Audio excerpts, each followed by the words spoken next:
Donc Jean-Pierre Bompard, je suis le responsable développement durable à la CFDT.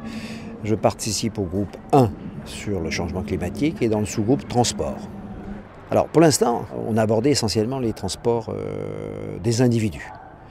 Et donc sur les transports des individus, on avance sur un certain nombre de mesures qui peuvent être significatives, comme par exemple la réduction des vitesses. On avance aussi sur la vignette annuelle, c'est-à-dire sur le fait de donner un sens au fait d'avoir une voiture plus ou moins émettrice de gaz à effet de serre. Ces points peuvent faire l'objet de consensus à condition qu'on se donne des mécaniques de correctifs sur les gens qui sont contraints d'utiliser la voiture et qu'on voit comment effectivement instruire quand même des mécaniques de correction en termes de pouvoir d'achat pour les ménages les plus modestes. En une phrase, je dirais que sur la question des transports, on a fait avec les 5 collèges un bond assez significatif sur la nécessité de prendre des mesures importantes sur ce secteur. Donc je suis Michel Dubromel, je suis au niveau de France Nature Environnement responsable du réseau transport et mobilité durable. On est en train de prendre conscience tous ensemble et pour l'expliquer aux populations qu'on peut avoir d'autres offres de transport qui soient beaucoup moins polluantes et nous pouvons aussi avoir chacun à notre niveau des comportements différents qui génèrent beaucoup moins de pollution. Nous, en tant que FNE, nous souhaitons appuyer sur 2 éléments. D'abord, les gens qui utilisent leur voiture, ils peuvent l'utiliser à des vitesses moindres et utiliser des voitures beaucoup plus respectueuses de l'environnement. Et puis ensuite, avoir une réelle offre de transport collectif. Pour l'instant, l'État continue à dépenser dans des autoroutes qu'on considère être inutiles et climaticides. Donc Patrick Vermont-des-Roches, je suis mandaté par la CGPME et je suis coprésident de la Fédération nationale des transports routiers.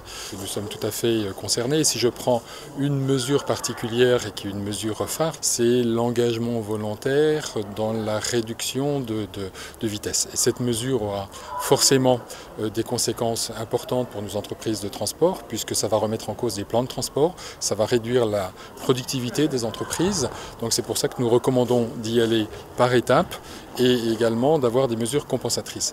Mais cette mesure me semble phare à deux niveaux, puisque nous voulons envoyer 2 messages. Un premier message vis-à-vis de nos entreprises pour dire que le défi qui est devant nous est si important que nous ne pouvons pas rester à côté de cette problématique et qu'elle aura forcément des conséquences dans nos organisations et dans nos modèles de fonctionnement. Et parallèlement, en montrant ce que nous faisons, nous envoyons également un message à nos gouvernants pour dire « Ok, nous jouons le jeu ».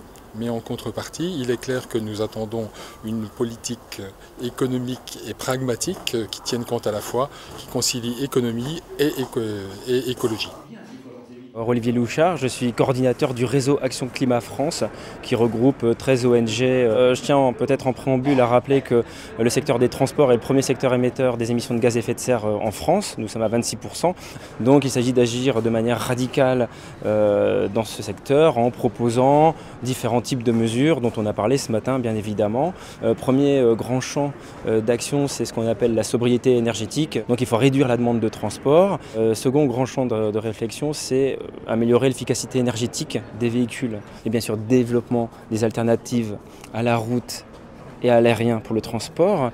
Après, certains partenaires, certains interlocuteurs freinent un peu. Nous, c'est vrai qu'on parle pour l'intérêt général, on n'a pas vraiment d'intérêt particulier ou corporatiste à défendre, donc on peut y aller, hein, on n'hésite pas, et de toute façon il y aura un après-Grenelle, et que ce travail-là qui est commencé, il faudra le continuer de toute façon à l'avenir, on n'a pas le choix de toute manière.